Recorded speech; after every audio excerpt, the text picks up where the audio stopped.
Good afternoon, ladies and gentlemen. It is May 15th on a beautiful Thursday afternoon. We are here live for my brand new Sports Talk Radio. Yes, it is official. I'm going to go ahead and go back on the air and get back into what I do love to do. Radio, of course. And you know me and my sports freak. I consider myself more of a sports psycho, but a sports freak is kind of where I'm at for all of you who do know me. Thank you so much for all of my people that are already tuned in. I could see, and for all my followers, my tweet followers, my Facebook followers. Thank you so much. If you guys don't remember, maybe about a year or so ago, I did have my original radio show with music and whatnot, and my instrumentals and my music that I would play. I really appreciate all of you who tuned in at those times, and all of those who had time to call in, request music, and every bit. You guys are awesome, and I appreciate you doing that. Reason why I stopped that, of course, I was not quite sure on the copyright laws, and I didn't want to be sued by anybody for playing someone's music that I did not own rights to. So until I further figure that out, I will most definitely keep you guys posted. Thank you to all of you who have shown me support over the years, though, especially with my radio shows and with all of my fun that I do on Facebook and Twitter. Thank you guys are awesome. Huge shout out to all of you who are in the forums, and to every single one of you guys who have talk sports with me for sure over the social media. So appreciate that. Anyway, this is my brand new show. Thank you so much. This is the pilot episode. I want to go ahead and run one quick today. It'll be an hour long. There will be probably a break in the middle. I might decide to do a second segment, but this is the first one today. We have a whole hour, and it will be fun. I have a couple guests today on the show that will be joining in and talking. What exactly we're talking about today, and I couldn't appreciate them calling in and making this something fun for all of us. So once again, I want to get some real fans in. So if I asked you, thank you so much, and if I didn't, my apologies. But you are more than welcome to comment on the link below right here, and I will go ahead and read any of it during the show. Just keep it positive. I do love and respect all of you guys and all of the teams and whatnot, as you know. But I don't want to sit here and necessarily trash talking. I mean, hey, if you guys want to call in and say it, that's not a problem with me. So, but I'm just not going to say it, of course. I mean, I have to keep it clean. So, thank you so much again for tuning in, and to all of you who just joined in that I saw. This is my very first pilot episode of my Sports Talk Radio show. Anyway, today's topic. Actually, before I get into today's topic real fast, I will be trying to be doing this at least maybe once a week around there until I find an exact time or a time frame. Whenever you guys are more flexible too, I don't know what exact day I will be more flexible as well. The summertime is coming up, so we will see where we're going with this, and we will see what times. Anyway, so we will be talking about literally everything, all that is sports. I mean, we got some hockey news coming up. You know me, I'm not even a big hockey guy, but I got to cover the playoffs for sure. That'll be coming up probably the next show. Got some baseball talk for sure coming up next week. And next week for sure, be waiting for the NBA playoffs. They're starting to heat up, and they're getting better by the day. So, just be ready for all of that, and make sure that if you're listening now, if you want to be on the next show, just message me or comments or whatnot, and we can see what we can do with a comment or a call in or whatnot, and we can go ahead and get you on the air and get your views, because that is what this entire thing is all about. So, anyway, thank you so much once again to all of you who just turned in, who just tuned in. I said, appreciate that. Thank you so much. This is my first episode. Anyway, so the NFL draft. That is what today's topic is on. We got all that out of the way, and here is the fun part. Here's what I wanted to go ahead and get into. You guys saw it last week. It was a week ago today. What a draft it was, and oh my gosh, what excitement for every single one of those guys we picked up, and for every single one of those families. I mean, it was incredible. Every time I watch the draft, I get chills, because I sit there and go, man, I can't wait for my time. So it is an enjoyable experience for every single one of them. Chance in a lifetime, and then it's time to go to work. So, as of today, a lot of free agents, a lot of rookies were signed within the last week. And I want to go ahead and jump into mine as of right now, real quick. The Oakland Raiders today have officially signed Khalil Mack. Now, I'm not quite sure on the contract details just yet, but I'm very excited for this pick. You know, I did want an offensive lineman. I did want Greg Robinson, and I did want either Robinson or Jake Matthews, because I understand that our offensive line is the main focus. We need offensive line to a T, but you know what? I didn't take into consideration that the guys we already have there have been fighting hard for us, and we do play very well in the run. I also understand that all of our pickups, Kevin Booth and Donald Penn, and Howard, we have a pretty okay offensive line. You know, I want to. Wisniewski is for sure one of our cornerstones of that offensive line. Last year, Menelik Watson added to the mix, so you know what? I'm very excited with our offensive line. But Khalil Mack will bring that dimension to our defense that I feel will make our defense a very, very, very stout defense, and we should be able to do some great things on that side of the ball this year. The Oakland Raiders made some amazing picks, 13 pickups in free agency. Maybe there's a little more, correct me if I'm wrong, but I'm very excited to see what we can do on the field this year in the AFC West. So to go over our draft this year, I'm excited. You know what? I like Khalil Mack. I loved it. I'm very happy that we made such a great pickup in the very beginning without wasting it on something that we don't necessarily need. I'm not going to say that we've done that, you know, too recent, but you know, we have made some picks in the past that people are calling us knuckleheads and whatnot. Well, you know what? I'm glad that today we can most definitely sit and say we have finally found, you know, some kind of a groove to get into, and I could be more excited for Raider football this season. So this season I'm expecting some great things. Matt Schaub, of course, will mentor our second pick, Derek Carr. He is going to be another big part of our offense, if not this year, in the next couple of years. I mean, I'm going to give Schaub a go, and I really hope he can get in there and do great things as well. So I'm looking forward to it. You know, Marcel Reese and JD back there, Jones Drew, and then we got McFadden back. So I think we have the core guys to give a run for the West. I'm not going to be biased and sit here and say that, you know, we're going to win the West and take the West, because we don't know what's going to happen yet. Denver, as of right now, is still a top dog. I don't care what happens in the Super Bowl. I respect them beyond belief. They're a great, great, great team, and they won the West for a reason. They won the AFC for a reason. Okay?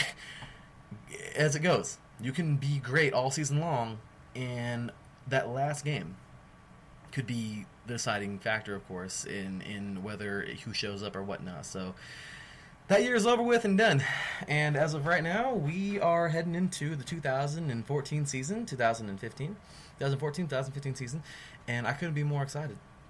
So with the rest of our draft, I was pretty excited. I'm glad we got some really good, some great defensive linemen. I like the direction we're headed in, and that will be it for right now for the Oakland Raiders. Now, without further ado, I want to go ahead and jump into our first caller. This is a real good friend of mine, one of my brothers forever, of course. This guy right here, it couldn't be more diehard cowboy. I can tell you that. This guy, I don't think I've ever met. I mean, I've met some diehards, but I mean, I honestly don't know if I've ever met anybody that's more diehard than this guy right here. He's been waiting for a little bit, so I thank him for his patience. But this right here is going to be one heck of a sports talk radio, and it wouldn't be you know that big of a deal if wouldn't have true diehard fans. So without further ado, my buddy here, Mr. Marco Grolon, I thank you for calling in, brother. Thanks for waiting for me, for getting that entire intro in and whatnot. And how you doing today, man? Doing pretty good. Not a problem, man. Great to be here. Thanks a lot, brother. I appreciate that, man. Well, I want to go ahead and just get into it, man. So attack you by the horns. You know, last week was an interesting week, wasn't it? Yes, it was. I mean, the Dallas Cowboys with pick number 16, I believe, right? Yes. You know, you see the first five, and Johnny's not in the first five. And you see the next five, and Johnny's not in the next five either. And then, shockingly enough, pick 15 goes by, and Manziel is more obtainable in the Cowboys' hands than ever. Now, when Dallas Cowboys were on the clock with pick 16, what was going through your mind at that particular moment? Well, a part of me wanted Manziel, but our team needs a defensive line and offensive line more than anything.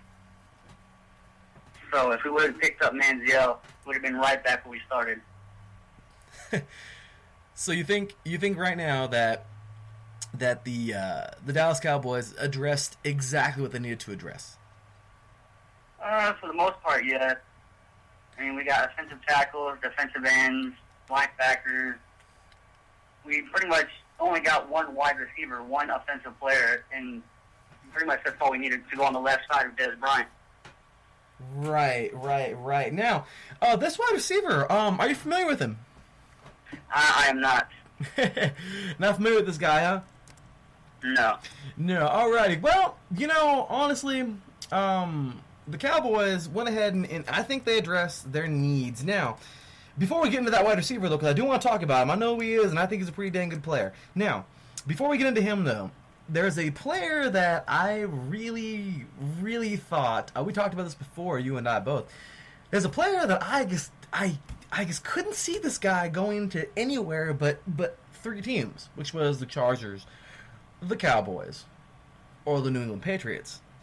Now, do you feel that the defensive line was addressed properly? Now, I feel that there's a guy by the name of Louis Nix III that I really thought would have made a great fit, which, of course, all of us make our speculations and picks or whatnot. Do you think this is a particular reason why you didn't address the defensive line and had to go with the offensive line? Yes, because last season, our offensive line with Bernardo getting injured and then Doug Free getting injured, there was no one there to protect Tony Romo. The only person that was actually working on that line was Aaron Smith. And we also had Travis Frederick. Right. Now, do you think right now that your offensive line is... Do you think your offensive line can be able to compete a little better this year than last year? Oh, most definitely. Okay, now, I believe Costa... Is Costa still there, by the way? Yes, he's still there. Costa's still there.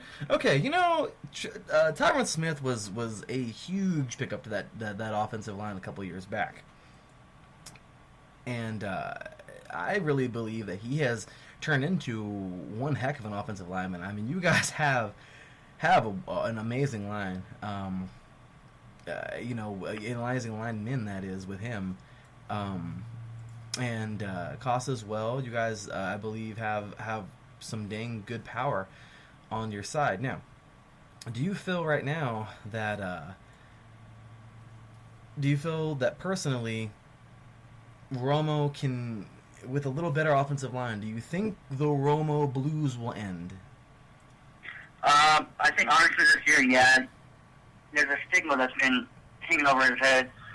But with this offensive line, hopefully a lot of those holes that need to be patched up will be patched up this season, and he gets the protection that he needs. That's exactly what I want to hear, man. Because people will say what they will about Romo and how he's performed in the past, and he can't perform in the clutch. But it's not easy. It's not easy playing that role. I'm not going to sit here and either defend or go against him. But I do understand. I do know the game of football very well, and I understand that it's hard to throw when you're under fire. So I really do think that his offensive line did get better. This guy, he played great in college. We're going to see exactly where he's at and what he can do. Are you familiar with your? By the way, are you familiar with your first round pick? Yes, Zach Martin. Zach Martin. Okay, now you do know where Zach Martin comes from, correct? Notre Dame. Let's go ahead and say that Notre Dame, and in my opinion, still to this day, is one of the premier D1s in the NCAA right now. Right now, I mean, honestly, Notre Dame has played some great football in the last couple of years, and I will most definitely say that whether it was Rees or Golson behind center, Martin's blocked his tail off. That guy right there is probably, he has one of the best first steps I've ever seen, and he can play the entire offensive line. He's very versatile. With his versatility and with his strength and power, where exactly do you think they're going to fit him in? They're already going to put him at right guard. Right guard. So he's going to be right next to Tyron. Yes. Oh my gosh. You know, it looks like that right side of the line is going to be pretty powerful. Well, I don't want to go ahead and, and keep you on here for quite some time. I know you have things to do today, Mr. Marco, but, man, I appreciate you calling in. But before you go, a couple more minutes, I do want to get into one more last thing, and that's what I'll be asking everybody today. With your new picks in today, and with your, with your knowledge of just being a Cowboy fan for your entire life and seeing season after season after season and what needs to be corrected and whatnot, you feel that these were some strong picks, and you felt that these were the direction that you guys needed to head in. From a true fan to a true fan, in your last couple seconds on air, what can we expect from the Dallas Cowboys this year that we didn't see last year? And what can we expect, and where do we need? What can we expect, and where do you feel they will end up this year? Truthfully,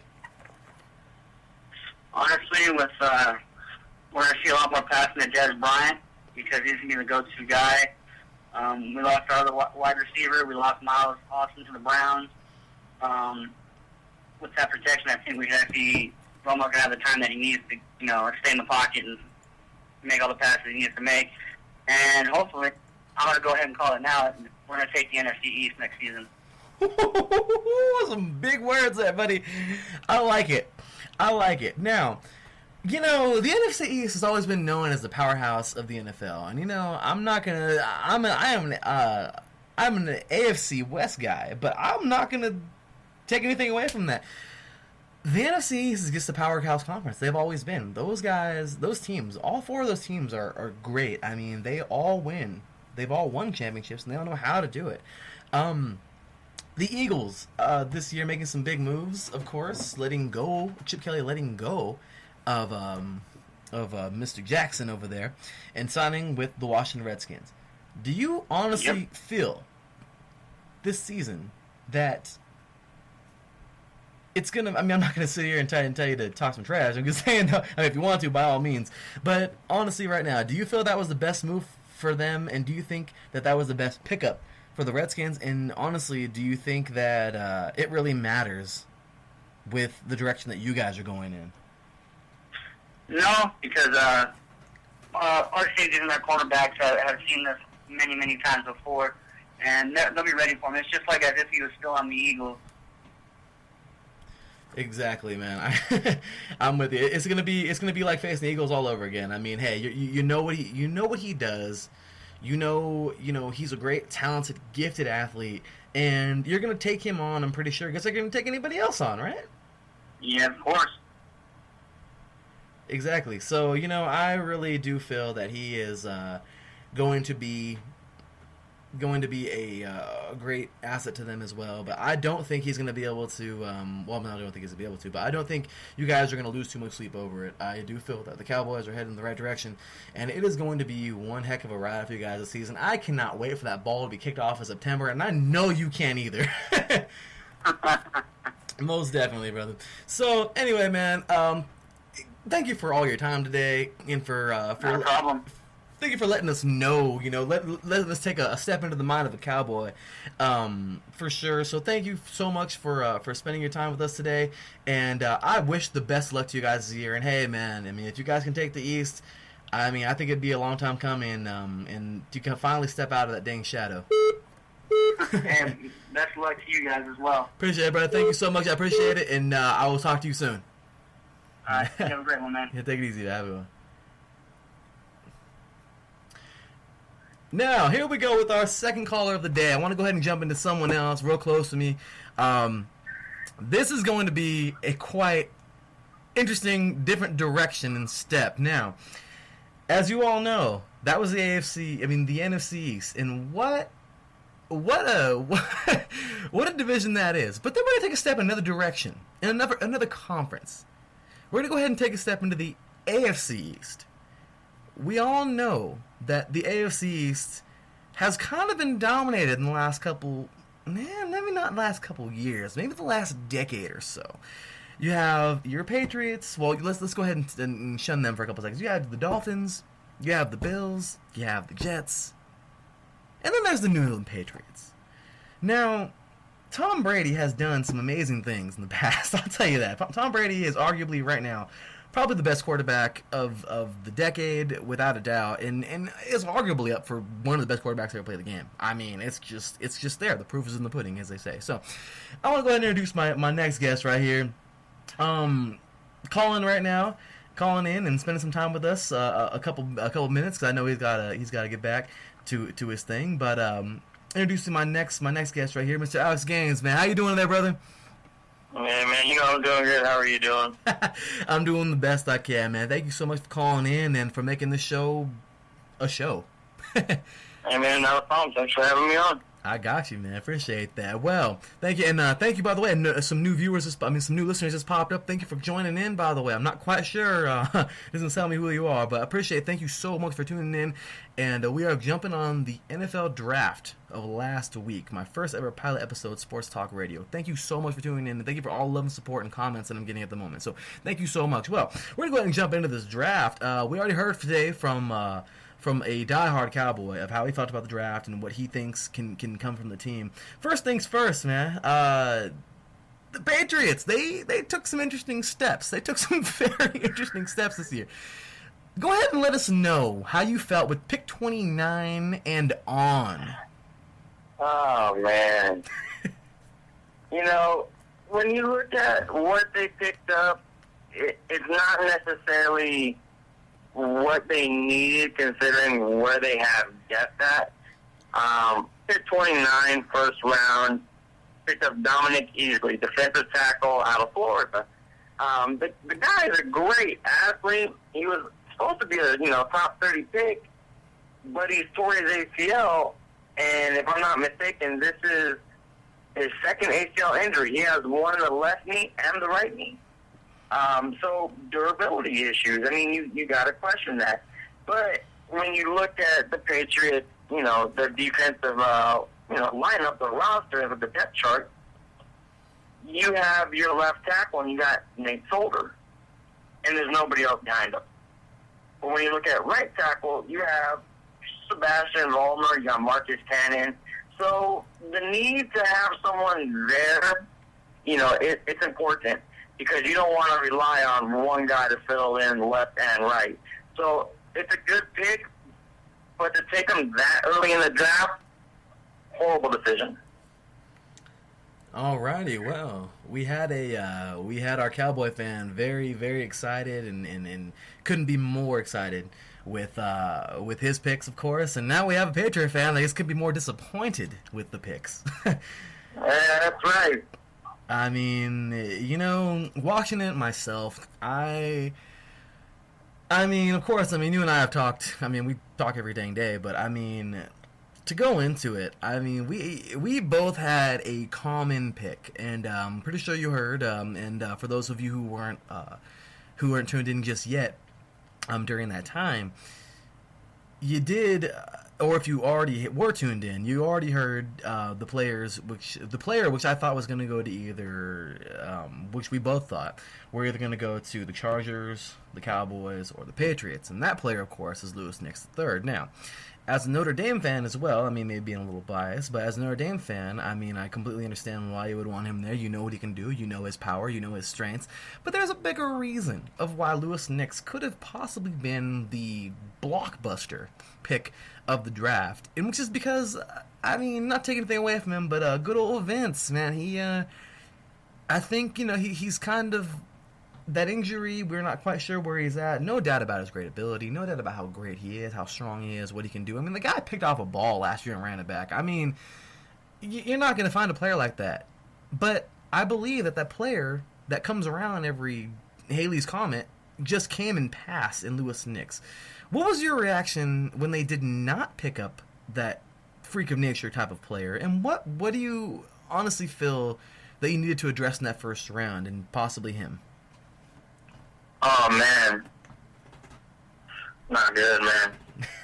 And correction on my previous statement, I was reading off the offensive line to the defensive line. But defensive tackle, I mean, we got Vince Wilfork. I mean, when you look at the guy, come on, he's 6'2", 325 pounds.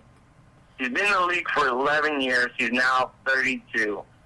He's coming off a torn Achilles, and you got Lewis Nix. This guy is running a 5.42 on the 40. He's a big boy, and he's quick. So, I mean, he's 6'2". He's got a 33 arm length, weighs 331 pounds, and has gigantic hands that measure in at, 9 inches, 7 and 8? Yeah. I mean, the guy he's a freak of nature. And it can be very biased of me for being a Dame fan.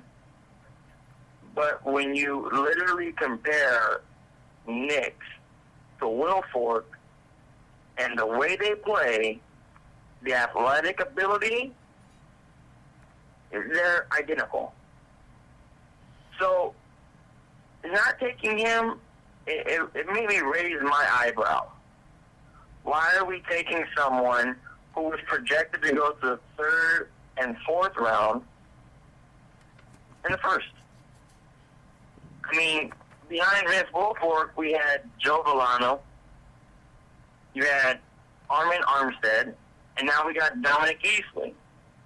We had Tommy Kelly, we had Chris Jones, and Siliga.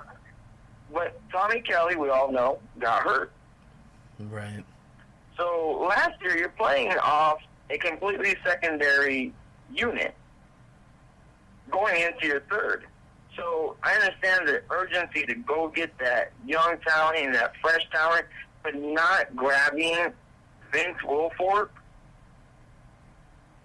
that makes no sense to me. Yeah, that... Especially when you compare it, I mean, Wilfork's, like I said, 32 years old, 11 years in the league.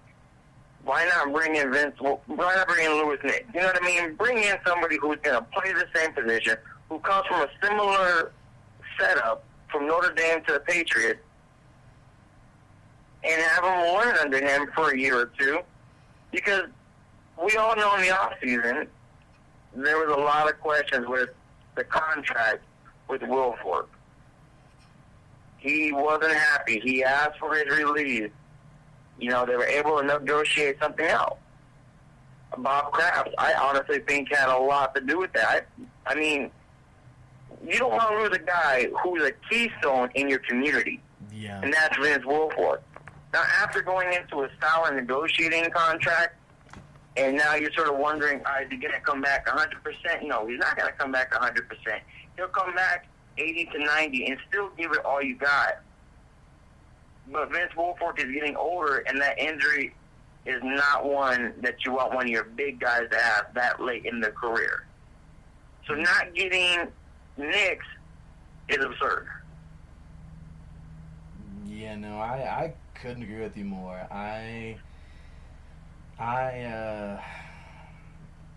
There's no other way around it. I mean, as we've spoken before, you know, I mean, I couldn't agree with that statement, any of that anymore, and I couldn't disagree with it whatsoever. I mean, we both felt that Lewis Nix was the most NFL-ready defensive lineman out there, and you know, for dang sure. I mean, for those of you who will disagree with me, and I know some of you will, but I do completely agree with everything here that my cousin has to say about, you know, the depth of the defensive line and just what needed to be addressed and how it needed to be addressed. So I really believe that passing up Lewis Nix, I mean, once again, you know, and as you brought up to me a week ago, or maybe No, it was a week ago. Last Friday in the second round, as you brought up to me a week ago. In a sense, there's the method to the madness. Once again, Belichick. We all know Belichick is. Belichick has He's a mastermind. He's a mastermind. Exactly. We can't take that away from Belichick ever, because as you can see, the proteges of the proteges. Well, could have been Lewis Nix, but the proteges of Belichick. I mean, you see Pete Carroll, you see Nick Saban. I mean, you see so many men that have come from under Belichick's systems, that have just gone on to great success. And you totally see the direction that they take and how good they are because of the teachings of the mastermind. So, I mean, of course, maybe the picks, weren't as great. As we're going to go ahead and get into that second pick. But as you can see, things weren't so Patriot-like. If you've been watching the last couple of years, or maybe even the last 10 years, or maybe been a Patriot fan your entire life, things weren't so Belichick-like, might I say. But man, I mean, what a I'm not going to take anything away from Mixlr, because you know what? Watch this guy get in there and destroy people. We have no idea what's going to happen, but I really believe, I couldn't agree more, that Lewis Nix could have been a deciding factor in that defensive line for dang sure. So, without further ado, let's go ahead and jump into that second pick. I mean, Lewis Nix was still on the board. Lewis Nix was still on the board, and they decided to go with a quarterback. Now, I know you... Yeah, we went with Jimmy G. I'm not going to even try to pronounce the last name at this point in time, because I will butcher it, and my apologies if I even butchered it. This didn't make a lot of sense to me at the second round. Third round, it would have made perfect sense. I mean, going back to Lewis Nix, not going to spend too much time on it. He was projected to go top 50. Correct. Why would the Patriots, with the 62-second overall pick, if he's still on the board, grab him? Grab him. That's my thing. But instead, they go for Jimmy G, who's a quarterback out of Eastern Illinois. My thing with this is, you know what? They're right. Tom Brady's getting older, but he's not losing any ability. Him and Peyton Manning are on course with each other. Now, this is what I call a forced pick. It's when you're pushed into a corner and you don't want to do it, but you have to. Right. It's like when you were growing up and you got caught doing something and your mom made you clean up or do chores and you were really upset. This is what this pick is. Because Ryan Mallett is going into the final season of his contract.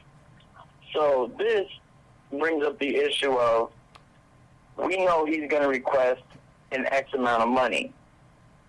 And with the Patriots trying to preserve money and trying to, do Patriot things, good players, pay them what they're worth, but not too much. They have to look at Ryan Mallett and go, what are we going to do? So when you have uncertainties of the future, we usually tend to look towards the past. And we've seen this once before when Ryan Mallett was drafted. Mm-hmm. Tom Brady was quarterback, and right behind him was a quarterback named Brian Hoyer. Yeah. And Brian Hoyer was sort of in the position that Mallett's in right now. And they brought in Mallett, which forced them to push out Hoyer. And now Mallett, who's on a rookie contract that was very, very inexpensive. Right.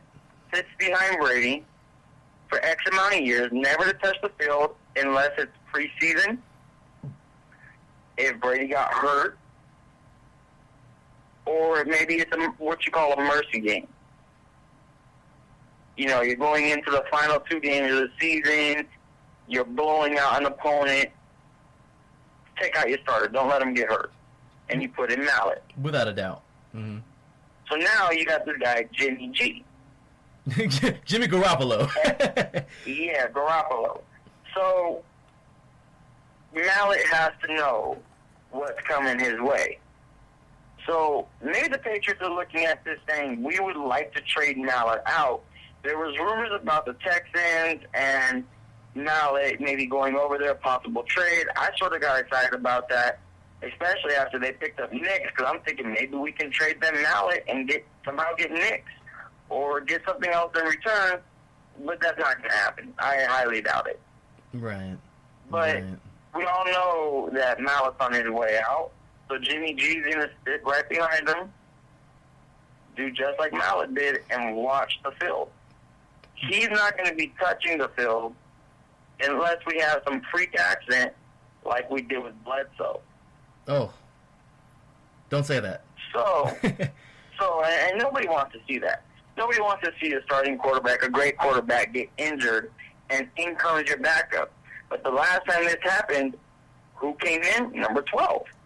Yeah, the 6th rounder out of never Michigan. Looked back. And, I mean, Brady was drafted late in the NFL draft when he came in. So, some things happen for a reason, but, I mean, when I look at videos of this guy, Jimmy, he's got steady feet, and he makes all his throws. He's a good quarterback, and with proper grooming, he could be a really good quarterback. Will he be the franchise quarterback of the New England Patriots? I don't think so. Like I said, Brady might be getting old, but that arm is just as young as it was the day he came in. Without a doubt. I couldn't agree more. Now, moving along to your next picks. Honestly, I want to go ahead and just jump into your next. I mean, the third round, you guys forgo the third round, but my gosh, now that I look at it, the fourth round was a New England shopping spree. I mean, to say the least. I mean, Brian Stork. Yeah. You guys went ahead and grabbed Brian Stork, center out of Florida State. Don't forget, this is Jameis Winston. This is his center. I mean, this is the champion, the national championship center. Brian Stork. Then you went ahead and grabbed the young man out of Stanford, Cameron Fleming, which is a tackle. I mean, both of these guys. Don't forget, we picked up James White, who's a running back out of Wisconsin. Behind Monty Ball, he played some great games. Now. Oh yeah, he's a very aggressive running back. I'll be honest with you, and I want to go ahead and say this right now. Losing LeGarrette Blount was a little tough to chop off that third-headed monster, but I honestly think that in James White, you gained that third head back. Yeah. I mean, when you look at our position right now, running back, you have Stephen Ridley and Shane Vereen. And then you got Brandon Bolden, who comes in on, every other snap. And James Devlin, who we don't see a lot of. Yeah. So now picking up, this guy, James White, it adds some explosiveness. He's a fresh running back. He's young.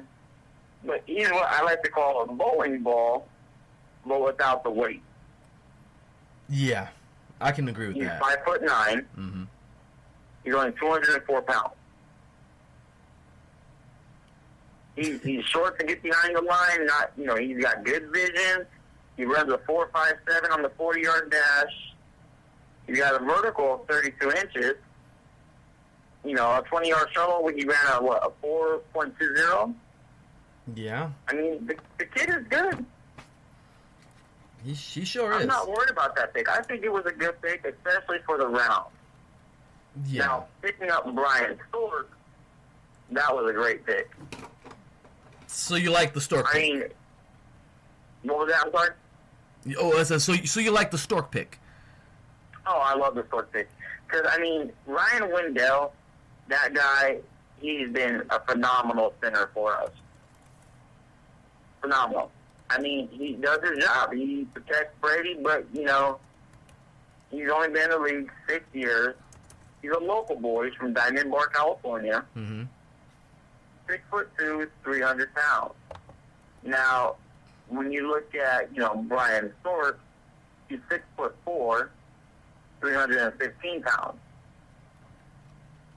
So, bigger, a little bit bigger, which is always good on the line. The bigger your guys, the better control. Oh, most definitely. Most definitely. And when you want to look at a great game by this guy, Brian Stork, take a look at the BCS National Championship of last year. Oh, most definitely. This guy was, he was a monster. Let's just say he can fit that Patriot line very well. I mean, he's able to manhandle. I mean, I honestly don't know how this guy dropped to the 4th round. No, I don't either, but the thing is, I'm very glad he did, because in the AFC East, we have the Bills, like you said, we have the Jets, and we got the Dolphins. They all love to blitz. Oh, yes, they do. So, but the thing with Brian Stork, he's very, very intelligent. And he understands and knows how to pick up blitzes. He's a great center, and the guy can also play guard. Oh, most definitely. Most definitely. So picking up James White, I mean, that whole 4th round, I think, was great. And then Cameron Fleming, and being a Notre Dame fan, he went to Stanford. So I've seen Cameron Fleming play against my team. Mm-hmm. And Fleming, he's very good. The one thing that stands out about the guy, he's 6'5", 323. The guy's got some feet. Yeah, he's a big boy, man. And that's what I'm noticing about the linemen that they're taking. They're taking very big guys, trying to beef up the line, because I noticed last year the Patriots are getting ran over a little bit on the offensive line. Mm-hmm. We're trying to run the ball. We had the 3-headed beast with the running backs, but our line was falling apart. Letting go of Matt Light wasn't too easy. Yeah, and then you got Brady getting sacked. And at first, we thought, man, Brady has no one to throw to, and that turned around very quickly. Mm-hmm. Developed the rookie receivers, and when you look at it, you look at the line. Why was the line not handling their duty? That's Are they getting outplayed? Are they too small? If you ask me, it's a combination of both. Interesting. So picking up bigger offensive line guys, great job. I love the picks. Most definitely. I mean, and going real quick, reflecting on what you said about the intelligence factor. I mean, Stanford is not an easy school to get into. I mean, no, it's not. Cameron Fleming, just being on the Stanford Cardinal, just being on that team, let alone getting in the school. I mean, Belichick has always had a thing about drafting guys from these these very tough alma maters. Of course, he's always had a thing about drafting those guys with amazing GPAs, and it's because they're very sound guys, and they listen and they pay attention to the smallest detail. And as you can see, his teams always win. That's true. I mean, he has, once again, there is a method to his madness. So once again, I'm not gonna go ahead and diss anybody just yet, any of his picks just yet. Even though I do feel that I didn't, there weren't some of the the picks that we're used to seeing from them. But maybe they're taking a different direction. Who knows? I mean, that could be something. But jumping ahead, I do know that they went ahead and they did pick up 2 more guys. I'm pretty sure we're 2 more guys. I'm not quite sure about that 5th round, but I do know here in the 6th round, they went ahead and picked up Jamea Thomas out of Georgia Tech. I'm not quite sure. I haven't really watched a whole lot of ACC football, but I do know he's a great corner. He's a big guy. I do know that after losing Talib, you guys did need some help in the secondary. Yeah, that's true. We did. So, I mean, I think they might have found a late gem, because don't forget, Richard Sherman was a 5th-round pick. Yeah, that's true. I mean, when you look at the 6th round, the 4th and 6th round were really a firing range for the Patriots. In the 6th round, we got an offensive guard, we got another defensive end, a cornerback playing the secondary, and another wide receiver. Mm-hmm. I'm not so thrilled with the wide receiver pick. He's out of Michigan. Obviously, I watch a lot of Michigan. He's an athletic wide receiver. But in our league, which is becoming more of a passing league, you have to think about the people we're going to play against. The Bills, the Dolphins, the Jets. And then you have all the extra games. This guy, Jeremy, is only 5'7". Yeah. He's 185 pounds. I'm not putting his height or his size as a disadvantage. I'm just trying to state that the cornerbacks he's going to be going up against are roughly about 6 foot. Yeah. So he's going to have to be one of those Wes Welker, Danny Amendola receivers. Play very physical and very aggressive, in your face. I got the ball. You want this? You better come helmet to helmet with me. Most definitely. Now, Jamea Thomas, that's a pretty good pick, especially for being such a late pick in the round. Comes out of Georgia Tech, ACC. The guy's 5'9", 192 pounds. Not the tallest, but he's very stout. Right. So he runs a 4.55.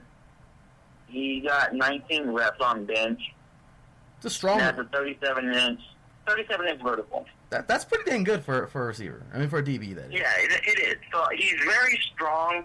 He's also pretty quick, and his vertical sort of makes up for his height, if you think about it. Yeah.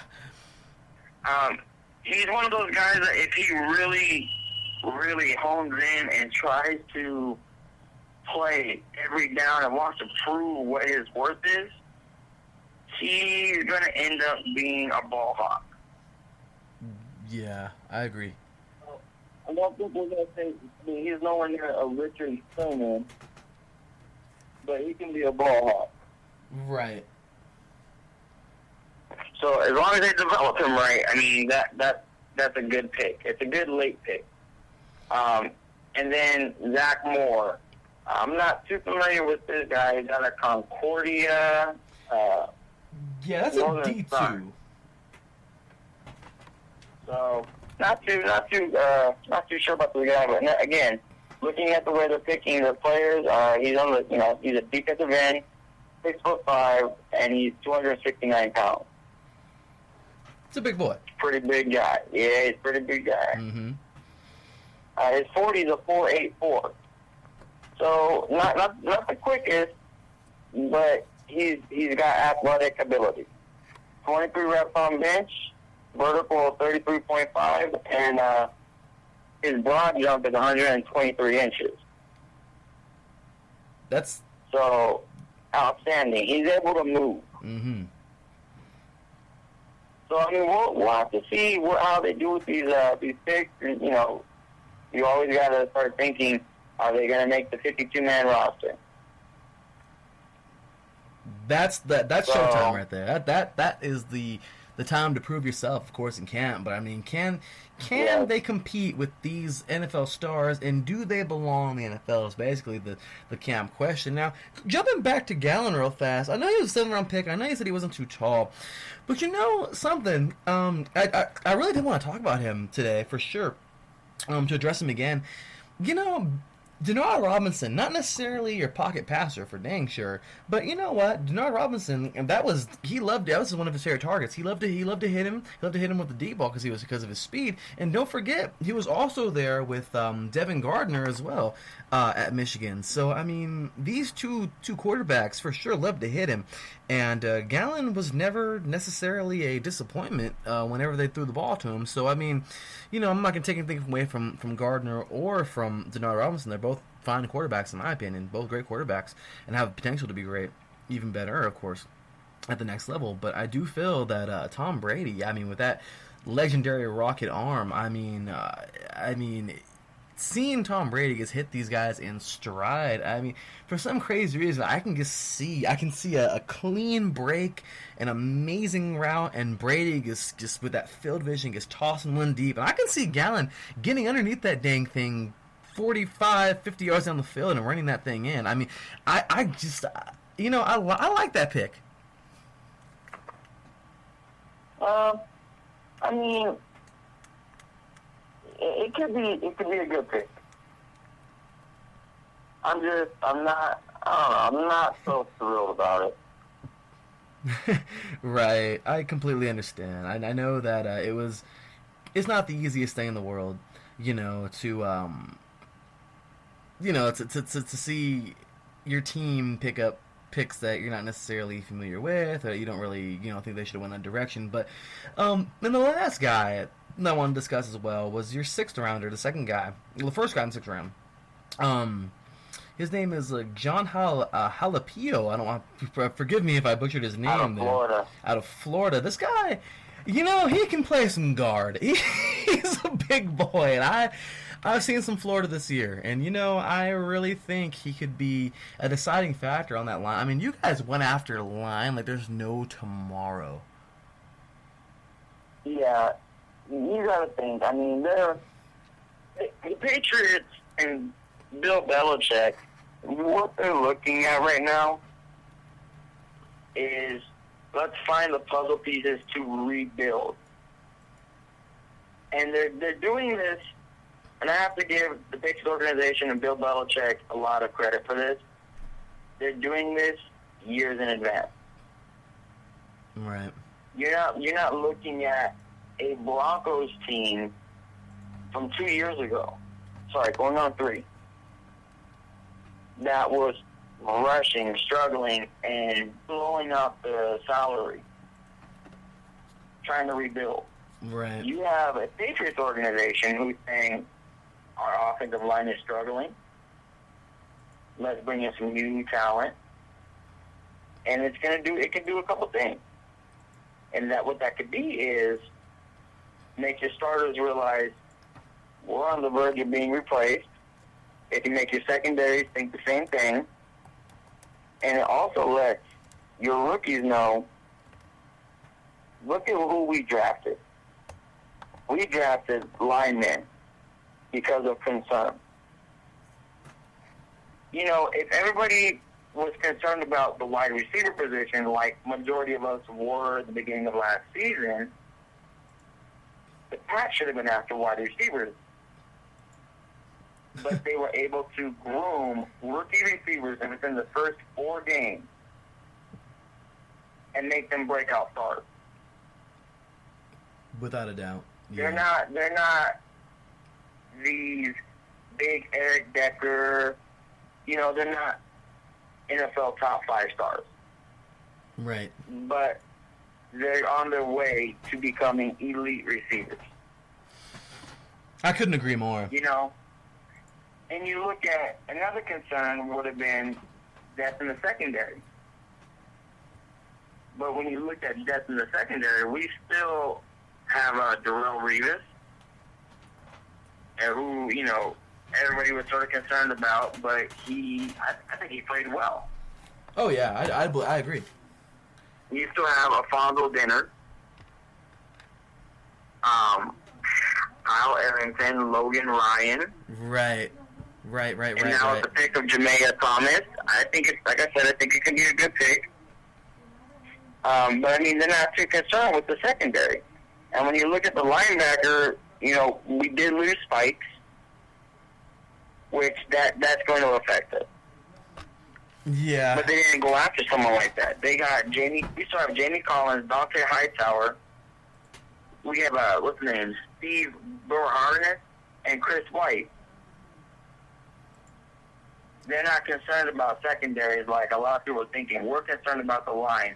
So that should speak volumes to the rookies that they're drafting, saying, you know what we're going after. We brought you here for a reason. You know the reputation of this franchise for the last decade. Correct. Because Patriot fans will all know this.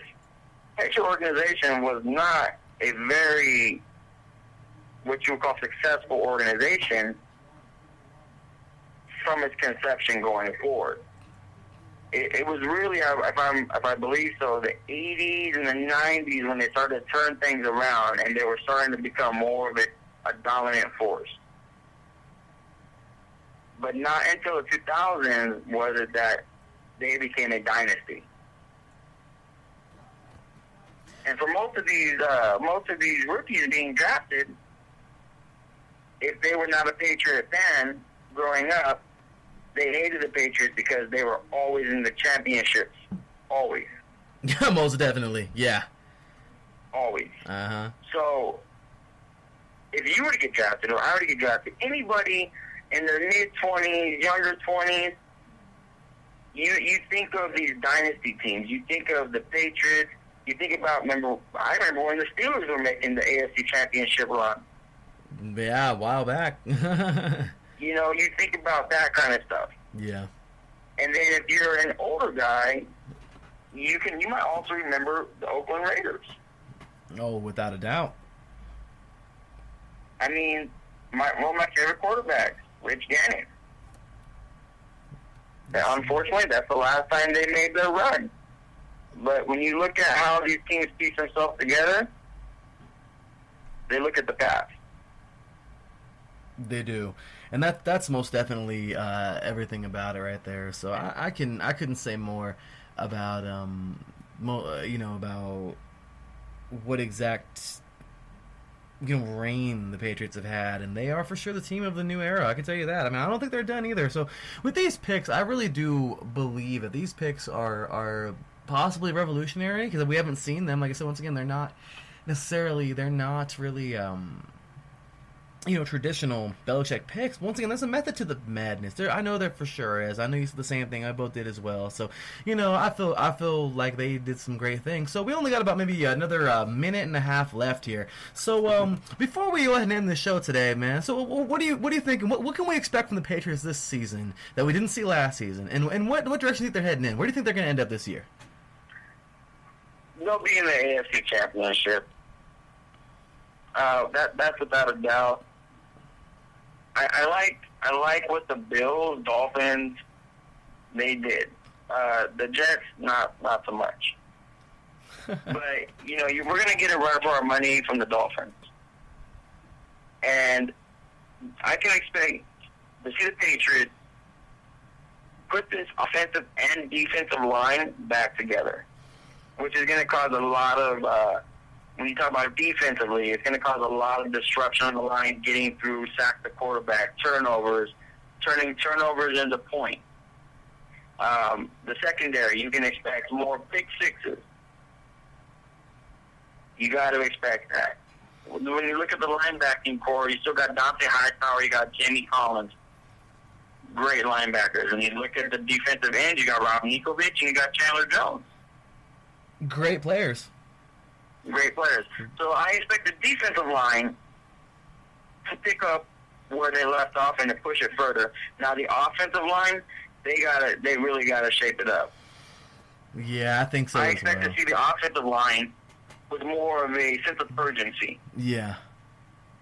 To see them try to control the line of scrimmage, protect Brady, give Brady more time to throw. You got one of the best quarterbacks to play the game. Use him. Ever. Yeah. Ever. You have to protect him.